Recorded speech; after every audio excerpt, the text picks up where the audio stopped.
Hej, mamy 10,58 w tym mieszkaniu. Podejrzany uzbrojony jest w nóż do smarowania smalcu i w butelkę po piwie perła chmielowa podatną na spieniężenie. Możemy użyć siły? Tak, strzelamy bez zastanowienia, bez litości. Jak wchodzimy? Mam tu specjalny sprzęt od okularników z laboratorium. Otwiera podobno wszystkie zamki. Jak to w ogóle działa?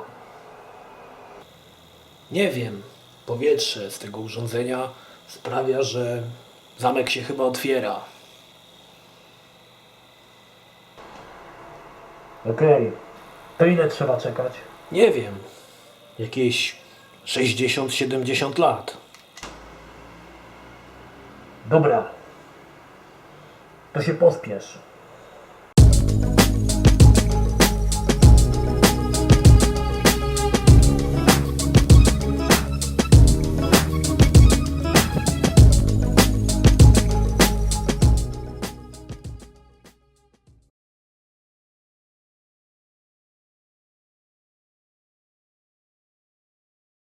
2003 rok to był dobry rok. Max Payne, Call of Duty, Halo, ale powstała też gra FBI Hostage Rescue, stworzona przez Idol, a wydana przez Activision, które najwyraźniej po wydaniu Call of Duty poczuło wiatr we frędzlach na dupie i także chcieli mieć swojego Rainbow Sixa, tyle że robionego za miskę zupy z papierka i trochę gruzu.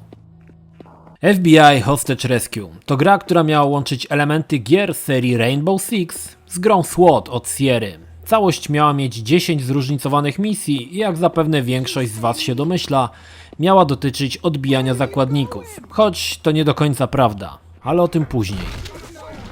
Miało być tak pięknie, a wyszło jak zawsze, czytaj po chuju. Gra nie posiada intra albo innych zjebanych głupot. Intro jest dla miękkich faj. Prawdziwi mężczyźni rzucają się od razu w wir akcji. Tak też dzieje się tutaj. Parę kliknięć myszą ustawiam detale na wyjebane, abym wyskoczył z bambosza na widok tej absolutnie genialnej oprawy i jedziemy. Szybka odprawa, terroryści coś tam, zakładnicy coś tam i ekran uzbrojenia. Przypatrz się po prawej. To nasz Heros. Kurwa, ja poczułem szacunek. Zobacz jaki to skurwiel. Taki trochę sędzia Dredd. Typowy agent FBI. Jak oglądałeś z archiwum Mix, to ich tam pełno się kręciło. Na mnie jego postawa zrobiła wrażenie. Widać, że to nie byle jaki lojtas, ale konkretny zabijaka, który rozkurwi pół dzielnicy, aby uratować kotka z drzewa.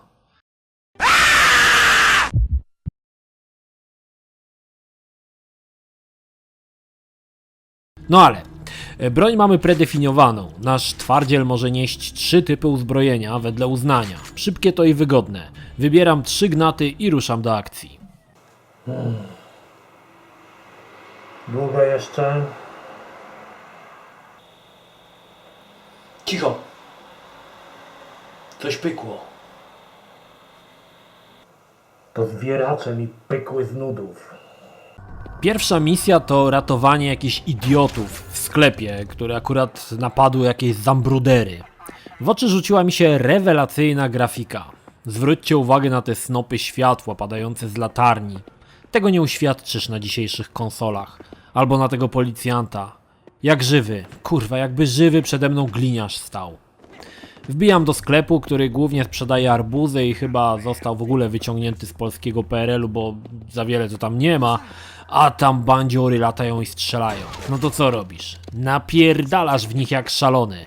I znajduję zakładnika, który przypadkowo jest bratem bliźniaka gliniarza z początku. Przypadek? Nie kurwa sądzę. Przy zamkniętych drzwiach nasz bohater wyjmuje mieszadełko do drinków i sprytnie otwiera wrota. A w środku drugi brat gliniarza. Jakiś kurwa atak klonów. Szybko próbuje zakładników zabrać ze sobą i uwolnić, kurwa, no bezpiecznie ich przeprowadzić do ich brata, który tam czeka i pewnie łka w żalu, że jego bracia wyjebali sobie po arbuzę o 4 w nocy, bo pewnie wcześniej zapalili lówkę. Oczywiście tamtego brata nie zaprosili, bo gliniarz i akurat kurwa napadli na sklep, więc są smutni i wystraszeni. A ja chcę im pomóc, doprowadzić do pojednania braci w jednej epickiej scenie, więc ich prowadzę i czuję ścisk w gardle, jak przy ostatniej scenie w Titanicu, gdy Leo nurkuje zobaczyć, czy Kate spadły majtki podczas skoku do wody i nie pokazują, czy widział Bobra, czy też nie. I jest ci smutno. Teraz ja czuję to samo, odrobinę zmieszania i taką nadzieję na lepsze jutro z Bobrem Kate Winslet, więc prowadzę ich, a oni...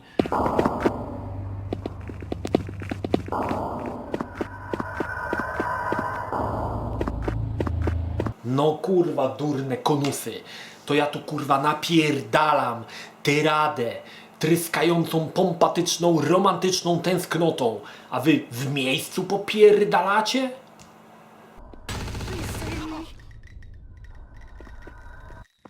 Próbuję drugi raz, tym razem dachem popierdalam jak jakiś śmietnikowy sierściuch. Odkrywam, że nasz heros może z buta solidnie przypierdolić. Ale lepiej nie robić tego w kanale, bo wtedy... no właśnie. Teraz zatrzymajmy się na najprostszej rzeczy, którą autorzy musieli, ale to musieli dokumentnie spierdolić. Co to zapytacie? Strzelanie? Nie kurwa! Otwieranie drzwi. Ta dość trudna do implementacji mechanika okazała się nad wyraz skomplikowana dla dewelopera. Ej, a może byśmy tak weszli z buta? Z buta to możesz swojej starej w dziąsło przyfasolić. Trzymamy się rozkazów. Drzwi w tej grze to element, o którym powinni pisać jakieś pierdolone prace magisterskie. Aby otworzyć wrota, naciskasz klawisz E. Ale nie, że kurwa naciskasz jak gimbus guzior w windzie, którą jedzie na pierwsze piętro, aby nie zdarły mu się podeszwy w sofiksach. Nie kurwa. Naciskasz i trzymasz, a drzwi się otwierają. Ale jeśli stoisz przed nimi, to się nie otworzą, tylko zablokują na postaci naszego patafiana. Więc kurwa należy otwierać drzwi stojąc obok nich. Ale wtedy nie otworzą się całe, bo odległość działania klawisza E nie jest za duża, więc otworzą się na tyle, abyś wślizgnął się przez nie jak wąż nasmarowany wazeliną, by zaraz za tobą zamknąć się jak ostatnia spierdolina. Teraz powiedzmy, że chcesz wrócić przez te drzwi. Całe szczęście, każde drzwi otwierają się tylko w jedną stronę. Więc jeśli męczyłeś się wcześniej, teraz jak prawdziwy kurwa lord z Saskiej Kępy, wrota otwierają się przed tobą. Możesz też otworzyć je z buta, jeśli butny z ciebie buntownik z butaprenem w butonierce. No, to tyle o drzwiach. Będziesz z nimi walczył w każdej chwili. Nie ma chuja, abyś ogarnął drzwiową logikę. Drzwi w tej grze to fetysz, jak w Secret Service. Dealuj z tym. Okej, nie wspomniałem, że misje są na czas i to jest kurwa bardzo złe. Czasy są wyśrubowane po chuju. Co prawda, każdy uwolniony zakładnik dodaje 2 minuty i to jest spoko. No ale wiecie jak to z zakładnikami. Jak się nie zablokuje gdzieś na prostej drodze, to wlezie między kartonowe pudła i udaje manekina. Przed nami 10 misji. W sumie są one zróżnicowane. Mamy napad na bank, porwanie autobusu, bomby w dzielnicy wozów Drzymały i tak dalej, i tak dalej. I choć gra silnie powinna nawiązywać do uwalniania tych jebanych zakładników, bo tytuł jednak zobowiązuje, to w jednej misji trafia nam się odzyskiwanie nielegalnych bankowych matryc. Jakby nagle deweloper stwierdził, hej, a wrzućmy naszego herosa w gigantyczną otwartą mapę z żołnierzami i snajperami, niech se gracz pohula. No i taka misja też jest, tylko nie wiadomo po chuj. Aha, i jest też misja w samolocie, gdzie zaczynamy bez broni i w sumie to jest dosyć ciekawe. Tytuł jest koszmarnie trudny. Nie dość, że czasami gra opiera się tylko i wyłącznie na szczęściu, czy akurat zastrzelą ci zakładnika, czy nie, a często jest tak, że zakładnik ginie, zanim zdążysz zareagować. Czasem wybucha jakaś bomba, a czasami kończy się czas. Albo w chuja przytnie sztuczna inteligencja i musisz sztyrać wszystko od nowa. Fakt, że są czasami nawet zakładniczki lachony, które biegają w jakiś dziwny sposób, jakby miały 10 kilo w majtach. ale to i tak nie ratuje tej gównianej gry. Oho, coś poszło. Czuję, że jesteśmy blisko. No. Tak. Wiatraczek zmniejszył obroty. Chyba napotkał jakąś przeszkodę. Pewnie baterie po chuju. Wziąłeś zapasowe? O, zamknij się, ty pesymistyczny, smętny fiucie. Grafika to już absolutne partactwo. No kurwa, zobaczcie te budynki. Każde kurwa okno ma tą samą teksturę. To jak to kurwa wygląda?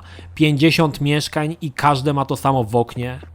W ogóle w grze panuje tak okrutna bieda, że aż robi się przykro. Jest to tak niesamowicie słabe. Dobrze, że potem są jakieś zróżnicowane postacie. Jakiś gościu w afro, czy tam postacie w jakichś maskach. Czasami autorzy rzucili się na niespodziewane akcje typu terrorysta trzymający zakładnika. Te sceny powodują, że budzisz się, gdy mordą leżysz na klawiaturze, a ślina ścieka ci po literach ASDZXC i wsiąka gdzieś między alt i spację. Aż nie wiem, co powiedzieć o tej biedzie, którą widzę na ekranie. Gry sprzed 20 lat, z początków grafiki 3D mają lepsze prezencje niż to gówno. Ja rozumiem, kurwa, że budżet wynosił 3 kamienie i patyk, no ale kurwa, nic nie stoi na przeszkodzie, aby przy małym budżecie trochę się postarać. Jak można było zjebać drzwi? Pewnie w ramach niskiego budżetu testerzy byli niewidomi i pewnie to przeoczyli. Autorzy powinni zapierdalać na galerze pełnej drzwi, z mieszadełkami do drinków wepchniętymi głęboko w dupę i nastawionymi na maksymalne wirowanie. Aż mi się nie chce wierzyć, że Activision zlecił wydanie tej chujangi, że tam nikt tego nie sprawdził, czy nie wiem, kurwa, chociaż powąchał, czy cokolwiek. Jak to się mogło stać? Czy Bobby Kotick tak sumiennie liczył dolary po Call of Duty, że przeoczył, że jego firma wysrywa całkiem niezłego balasa? Ja po prostu nie wiem.